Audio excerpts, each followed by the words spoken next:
of a presentation. This is basically how I started my business and some of the things I've learned along the way. Just to let the ones of you that don't know me very well, get to know me a little bit better. I'm Chloe Hooper, I'm 15. I've been raised on a farm my entire life. I've always enjoyed working with horses, so that's kind of where I built my business off of. I've been riding independently since I was 4, but always been on horses. My mom, running the camera, she's had horses since she was 16, so she kind of built that into me a little bit.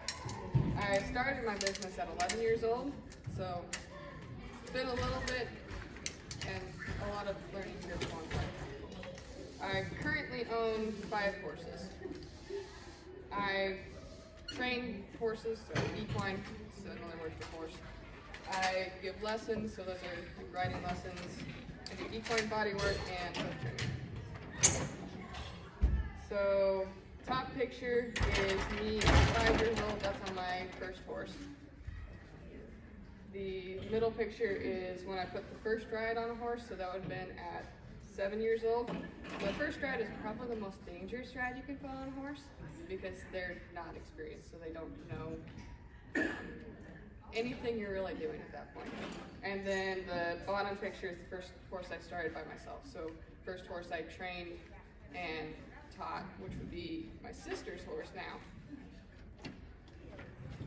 So when I started my business, I started it in December of 2019, and that was when my first lesson was. My first training horse was in October of 2020, so that would be where I took another horse from somebody else. So somebody else owned the horse, and I started it under saddle and I trained it. First group lessons, so multiple people learning at the same time, was in 2020. And I started practicing equine massage and body work January of 2022. So that was, 2022 was where I started learning all the body work, and I'm going to build my business off of it this summer. So I started with 1 full-time lesson horse, 1 personal horse, and tack and land owned by my parents, which I still use tack and land owned by my parents, but I have gotten some of my own at this point. 1 lesson client and 1 training client. So I started off really, really small, just working on a couple people. What I do currently is I train horses April through November, so that's where I work full-time. And December through March is when I work part-time, so I focus on school and also train a couple horses during that time. I give lessons throughout the year. I currently have 2 full-time lesson horses, 2 part-time lesson horses, which would be their horses if I need them, and 3 personal horses, 5 trimming clients, so that'd be me trimming hooves, and 4 courses and certifications, either in progress or completed. I plan on becoming an equine body worker this summer, certified. Later on, hopefully I can become an equine rehab facility owner, but that is a little ways down the line because there's a lot more that goes into that. And hopefully here soon I can specialize in human and equine psychology and biomechanics. Those are both complicated courses though, so that'll take a little bit. Also, I forgot to mention at the beginning, if you guys have any comments, questions in the middle, I'll answer. Do any of you have ideas on finding your passion? So what brings you joy? Any of you have ideas on that? I'll pick on you this time. Farming? Okay. So is that something that you think you could do long term without getting bored of or not liking it at some point? Okay. So that's kind of something where you can say that's your passion, is something that you can do for a long period of time without getting bored of it or getting what people call burned out. Which sometimes it takes quite a while to find that passion. So then, any ideas on how you build a business with your passion? I've got a couple examples up here on helping you out. So, first off, you got to find your passion, and then what business relates to your passion. So I'll pick on Luke again just for the fun of it. So with farming, what businesses branch off of farming? Everybody else can answer too if they want. You can name one or two. Yep. Everybody else got an idea? Branches off of farming. Like, you could sell seed, sell fertilizer, spraying companies, planting companies, stuff like that. What credentials do you need? So that's something to think about for depending on which business you're going into. And another thing you got to think about is which credentials do you need now to start with, and which can you get later to build your business.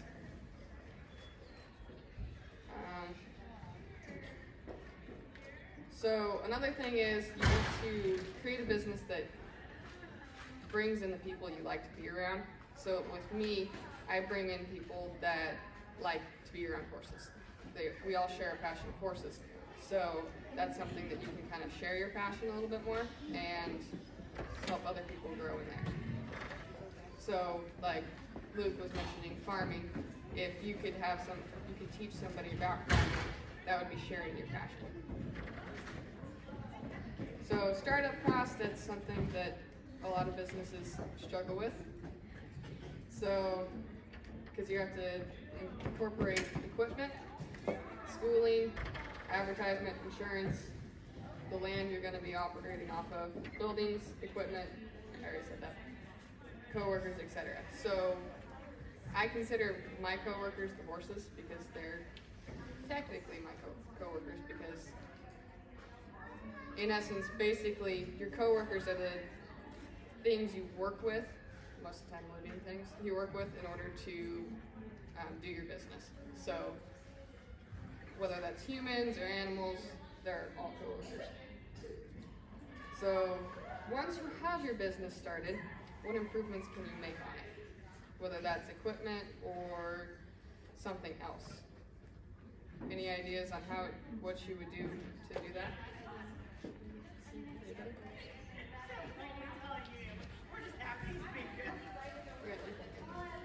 So one thing you got to make sure you do is make sure that you can make your job easier with your improvements. You don't want to make your job harder with improvements. So if you let's say you build a building, you don't want to make a building that's going to make your job harder. You want one that's going to make it easier.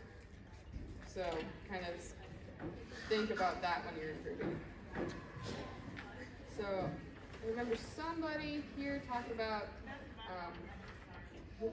what did he say instead of finding your people? What's that? Finding your people. What was the word they used? Mentor. Mentor. Yeah. So you guys remember any of that? When Malin Kane came, and remember he talked about finding a mentor. Yeah. So this is about the same thing, only in my words. So I kind of call it your people. So the people that inspire you, help you, like-minded people. So the people that think like you and will help you grow, and then you can help them grow too. Which that's the best people to be around, because in order to grow, you got to have some type of interest in what you're doing. So client communication. I'm going to have you guys answer for some of this. Why do you think that's important to communicate with the client that you're working with? So that you can keep business. Yep. Other reasons? They'll understand more. Sorry, what? They'll understand better. Yep. You can get paid. Yeah, exactly. You sure you got something? Yep. So with client communication, you want to make sure, especially in my business where I have some of their property, so I have their horses on my property, so they're not there constantly to make sure that their horse is taken care of and everything. So updates and communication is the best way to make sure that they're not nervous about what you're doing, and they will continue to trust you and come back. So does that apply to you and your client, or just you for communication? Both. Why? Because if you don't, like, say you went to pay one price and then you're like, I thought it was this price and Yep. Yeah, so client communication goes both ways. So if the client doesn't communicate with you, you don't understand what they want. So you can't truly give them what they're paying for, what they think they're paying for. So in order to make them happy, both of you have to communicate what you are wanting out of each transaction. So work-life balance, something that a lot of people struggle with, including myself, because work is fun for me, but also can get to where it's difficult. So what's important about work-life balance? I'll let the adults answer on this since you guys are used to this.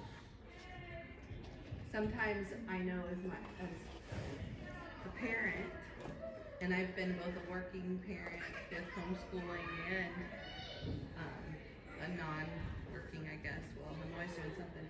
If you get too committed into one thing, then you're usually not given as much to the other thing. So you gotta try to balance. Yeah, you don't want to neglect one side of your life because it will catch up to you eventually. Right. So that's what happens if you don't, is if you neglect that one side of your life versus work or life, whichever one you're focusing on more, you're going to not have the other side of your life work as well unless you balance them. So things I've learned over time, and you guys are welcome to add things in on this, add your thoughts. So take things one step at a time. You gotta focus on your journey instead of the destination. So the destination's farther down the line. What you do during your journey is what's going to build your destination. So think of your destination as kind of your, let's go with dream home. So you've got to build your home first through the journey, and then you can live at your destination or where you want to be. So good things don't show up overnight. You got to work at them. Sometimes you're going to fail. That is how life works. So that's just how it works. It's okay to fail, but the next thing is you got to get up and do it again. You can't fail and then be scared of failing again. You can be scared, but you can't let it stop you from trying to pursue your dream still. So not everybody's gonna like you. That's something that a lot of people struggle with, is there is no way that everybody's gonna like you in this world. So you've got to stick to what you believe. Don't change. Don't go against what you believe in order to get respect from others. What's something that scared you that made you almost not want to continue, made you hesitate? Last year, I had training horses in, and every single one of them, for probably 4 months straight, I sent home with an injury. And they were all weird injuries. They weren't like something that anybody did wrong. It was just random injuries, and all of them went home early because of them. So at that point I was like, what am I gonna do since I have all of these horses coming in with injuries, and it's weird to have that many horses all at the same time come down with injuries. So that fear of not being able to take care of somebody else's horse properly was a little bit nerve-wracking. At that point I thought about not continuing bringing in training horses because it was... What made you keep going? I'm gonna keep going. What I've seen with horses, so how I can help them. So last year I also worked with a bunch of traumatized horses. So with traumatized horses, you gotta take it slow, or both of you are gonna get hurt. So watching those horses heal and open up to humans again instead of just being shut down and dangerous, it was really good to see that they can change, but it takes a lot of time and effort to change, and there's not a lot of people that know how to do that. How to change a horse's mindset. Because you got to change your mindset in order to change the horses. So your passion persevered your fear. Yep, exactly. So another thing is, this one's difficult sometimes. Don't trade for anything, even with good friends. So there is actually a good point for this. So when you do trade, especially business-wise, you're going to, at some point, have somebody think that they got cut short. So in order to make it easy for everybody, and everybody continues to feel like they are getting even amounts of feedback, it's usually easiest to not do trade and just pay each person what they usually charge. So I've seen multiple situations where somebody didn't feel like they got quote unquote paid what they needed to be when it was a trade situation. So if you just go with what they usually charge, it makes it a whole lot easier and you don't have to battle that. So another thing is, everybody's at a different point in the journey, so it's not good to judge others, it's good to help others grow in their journey, but you don't want to judge them, because if you really think about it, you were at that point in one spot too. So it's good to kind of step back and remember where you were at years before, or even months before, and see where you've grown and where you can help the others grow easier than you did. So another thing is, this is kind of something to basically make it to where you don't have to deal with anything legal later on. So contracts and legalities, you want to make sure that you research and have the contract for your business that is in your state. So locally, for your business, what is the contract that you're going to need? So in my case, I brought an example of a contract. I don't have the ones that are up here, but I brought an example. Basically, I am not liable for anything that goes wrong unless I am negligent of something. And when was a scenario that happened to you recently where you realized just how important it is to have these contracts done correctly? Are you talking about in order to deal with clients? Yeah.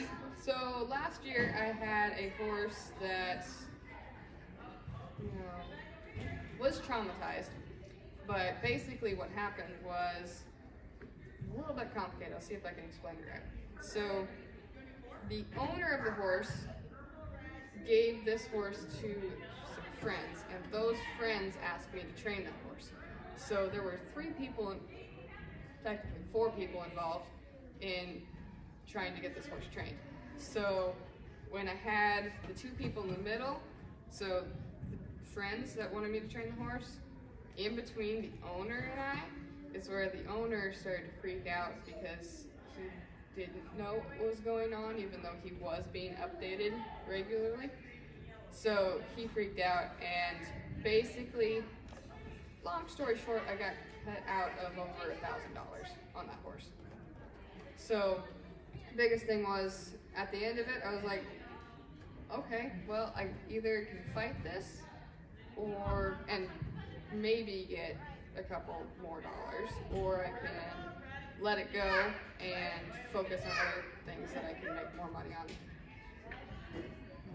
instead of fighting that. So that was an interesting situation. So you used it as a learning experience. Very much a learning situation. Yep. Yeah. Yeah. So that's where contracts and legalities are very important, And the communication. Yep, that goes together. So that's where that was a fail on my part, because I did not realize that the owner himself was worried about the horse. So it makes sense now more, but it was still very much a learning situation. So that's one spot where in the contracts that are up here, it basically is saying how I'm training the horse for this many days, for this many dollars, and I'm not liable for injury to the horse or the owner, and the owner's not liable for injury to myself. So Did you have to go to a lawyer to get that written up, or were you able to do I something did yourself? have a lawyer look it over. You what? I did have a lawyer look it over. So this is actually the main point of it is from another trainer Megan from Hiawatha. So I got the main portion of it, but then I had a lawyer look it over and make sure that everything was right. It was modified to you, Yes. to your needs. Yep, modified to me. And that would be one of your mentors, so to say. I mean, Yeah. if she helped you out, Yep. like what she was talking about earlier, and what Malin talked about is having somebody that's there for resources. Would you like to name some of your mentors? So I actually have a couple mentors. Most of them are in body work. So April Schaefer, she's the one that got me into body work. So you keep talking about body work. What on earth is body work? open can of worms. Okay. So basically body work is the manipulation of the body in order to heal it. So that includes massage, taping, which is this tape here. I will explain that here in a little bit. So massage, taping, cupping, acupuncture. Do any of you recognize the word acupuncture? So little needles that go into, they connect with the nervous system to heal the body. So exercise and stretching also would be considered some type of body work. Basically, it's helping the body heal or improve itself. So in this case, the person in the middle picture here, that would be April. So she's one of my mentors. She's the one that got me into bodywork and helping out horses in a different fashion. So, which side is it? The far right side, that's me working on her horse. So she was teaching me just a little bit more in person on her horse. Where does she live? Illinois, 5 hours away from here. Farther away from that, actually. But I was actually able to teach a clinic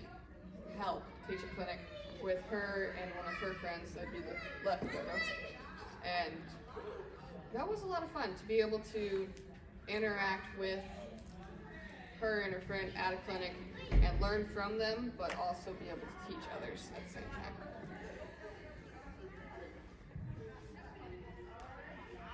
So, on the topic of contracts and legalities, basically the point is if you don't have them, then you're more likely to have issues in the future.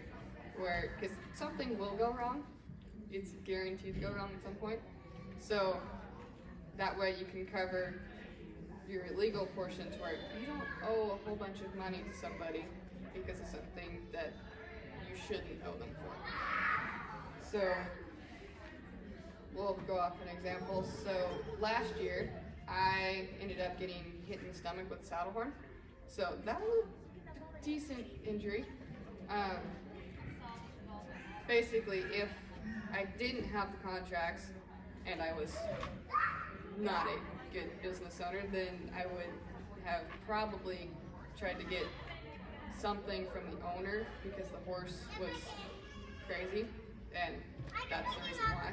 But the contract protected both the owner and me.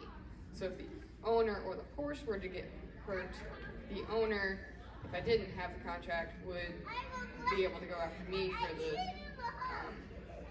injury, the price of the injury, stuff like that. So that just protects both you and the owner, or the client, depending on what you're working with. So going back to the horse that I lost $1,000 on, that would be where you've got to have a foolproof way to get paid. So Usually, if you're doing something like what I'm doing, you want to have your payment before you work with the horse. So you at least have to have a down payment, to where it makes it to where you're not losing out on a whole bunch of money, because that will hurt your business in the future. And another thing that I learned over the past 2 years was it takes a little while for the people in your business to learn that you're not going to steal their business. So as long as you're respectful and don't mess with somebody else's business, they will eventually help you grow. But sometimes it takes people a little bit to understand that you're not a threat to their business.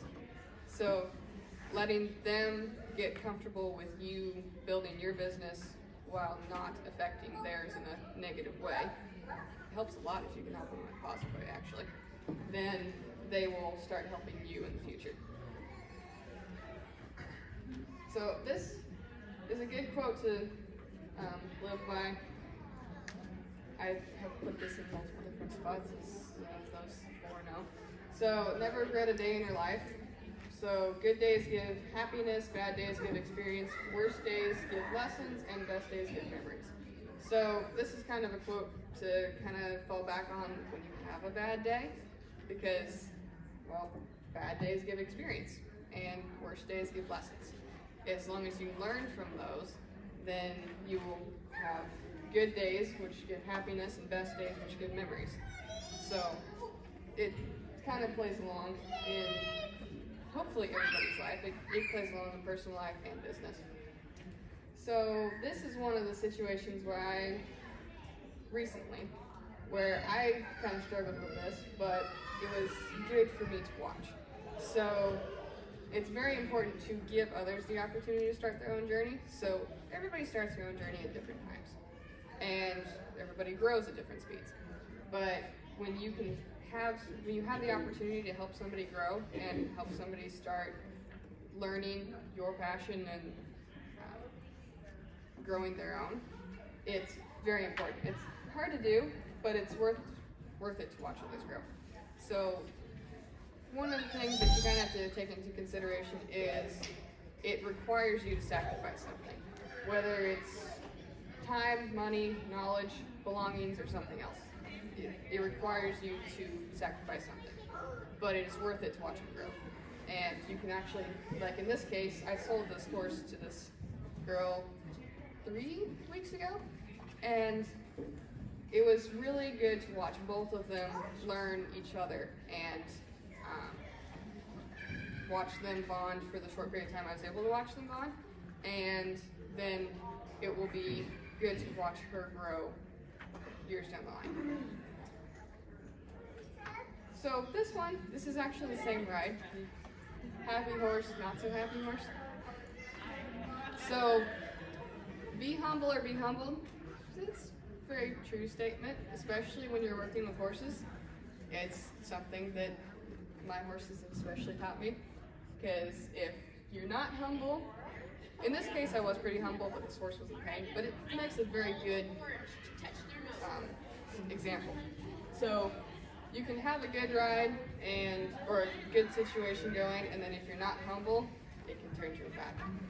So basically just keep that in mind, and it will help you a lot down the line. All right. Have you ever been knocked off, and if so, Yes. How many times? Don't know that number. You want to watch a video of my worst fall?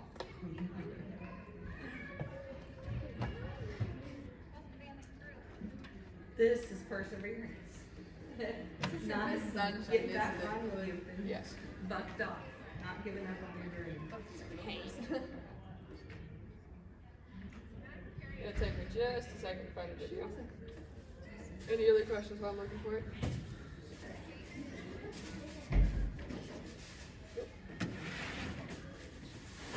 We have about 10 minutes left. Okay. Were you gonna take me to show them, or Yeah, I can do that. it's up to you? I don't want to. Yeah, I can take. So I'm this, actually going to hand out tape to everybody. this video that you're looking at, why do you think you got bucked off? This is the be humble or be humble. So in this situation, I don't really like cameras, and Mom was videoing me. It was a training horse. I was good to be videoed, but basically I was grumpy, and I was on a horse that was not all that confident, and there was rushing water as we ran over the bridge, or walked over the bridge. So, Can you screen mirror it? it's working on it. So, in that case, I was grumpy. This was entirely my fault, but since I was not calm and stable, mentally stable for that horse, it made her more nervous and made her more likely to spit, which you'll see once the phone cooperates.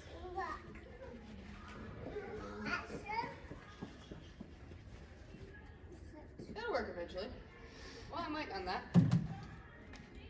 Caleb. Okay. So, since there's a smaller crowd, everybody gets 2 pieces tape. I had enough for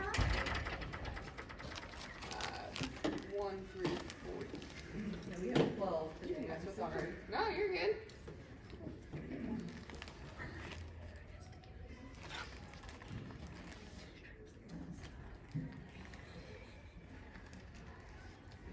There.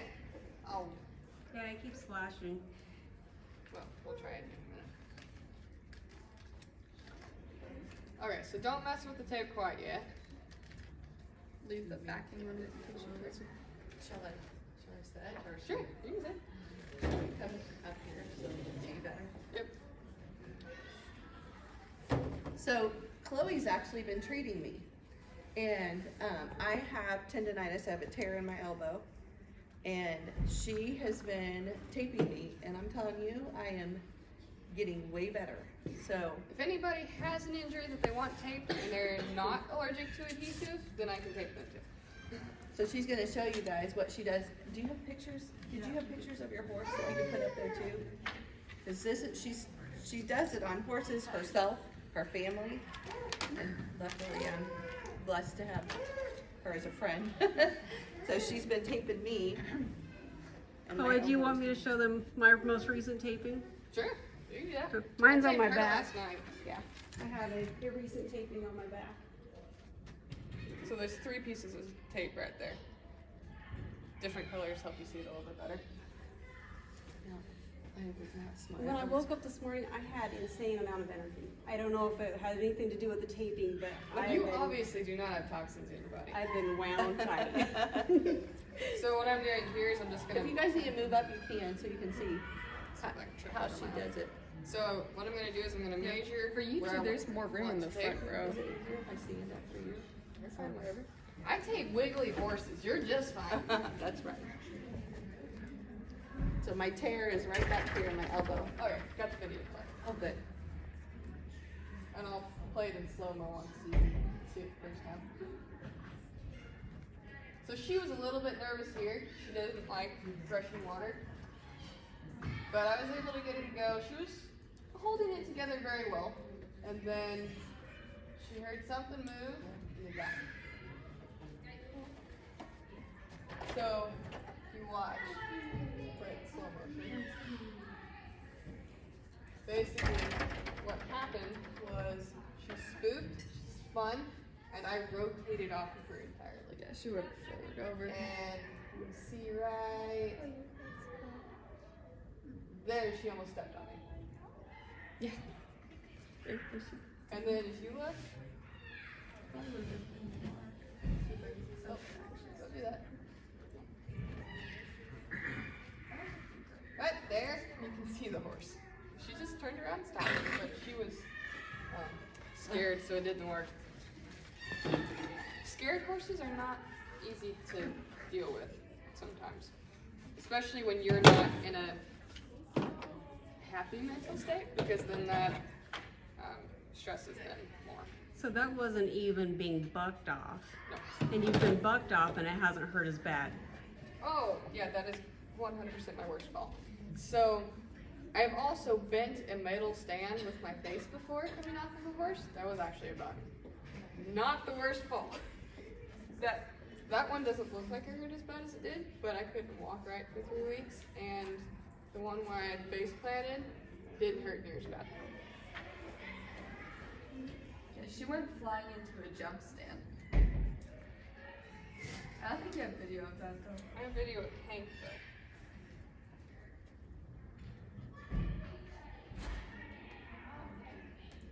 Trotting along, I asked for a faster speed. Right about there,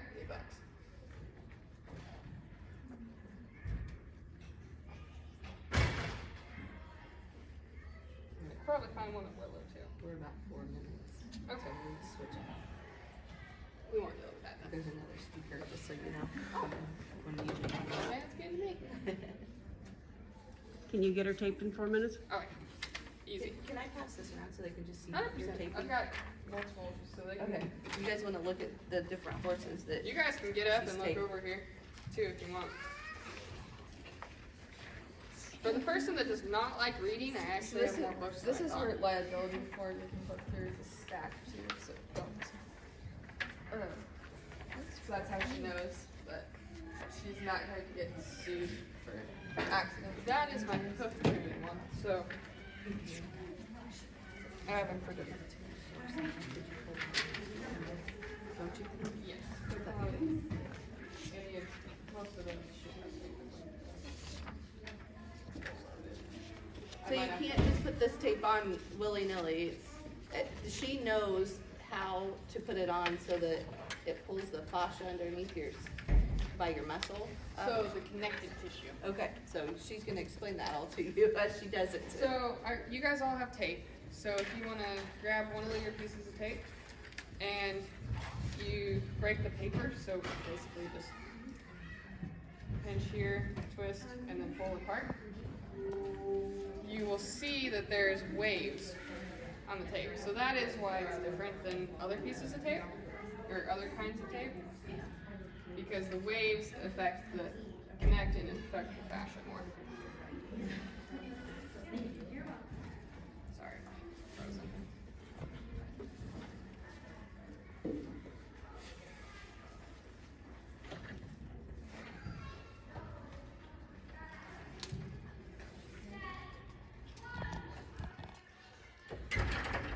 It's stretchy. Yes, it is. So on tape, the biggest thing is you don't want to have too much tension on it. Actually, less is always more on tape. So the less tension you have on it, the longer it's going to stay, and the more it's going to affect. You want to support taping in here?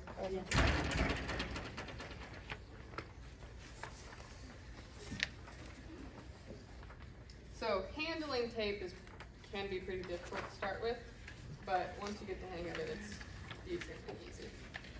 At least for me, I don't know what you guys think on that. I still prefer that you tape me. I feel, somebody tell me if you know if this is right or not. But wasn't Mahomes, didn't he use K-tape for Super Bowl? Yes. Yeah, I was thinking that he got, Highly likely. and I saw a quote that if he didn't have his trainer that he had, he wouldn't have been able to do all that he did, so. A month or so ago, my thumb joint was hurting so badly that I couldn't pick things up. So I had Chloe tape me. She put a strip down here and here, and it was fine the next morning. And it hasn't hurt since. He's like, no. I'm not sure We're what it is. actually about to Okay. turn. Just so you know. Stop talking. No, I'm just, because they have another speaker here. Yep. I can be quick. We'll see if I can do this. Basically, all of those pictures up there are of me either trimming or with tape. It's kind of small, but you guys can see a little bit of what we're talking about. Get it? It's actually way better. I couldn't even hardly flex my arm before, but Chloe's getting me in good condition. Would it work on your phone? Right.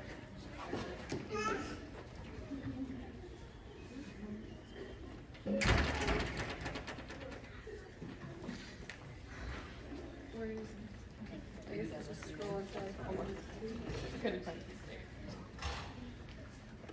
thing with me, I'm kind of scribbly on where I put things. So sometimes I forget how to be flexible. And so Chloe's in high school, but she has gone through a certification. She's traveled, and by the end of the summer, like she said, she'll be certified and be able to do this as a 16-year-old certified with a lot of knowledge in this. I saw her test. It's really hard. So you guys can do things before you're 18. You can start a business, and If you guys want to mess with the tape, basically you can just, if you want to, you can lay it on your arm. Just to feel the tape on your arm. It takes a certain application to do a lot, but if you want to feel what the tape is like, what do you guys tell Chloe for coming? Thank you. Thank you, Chloe. All right, you guys.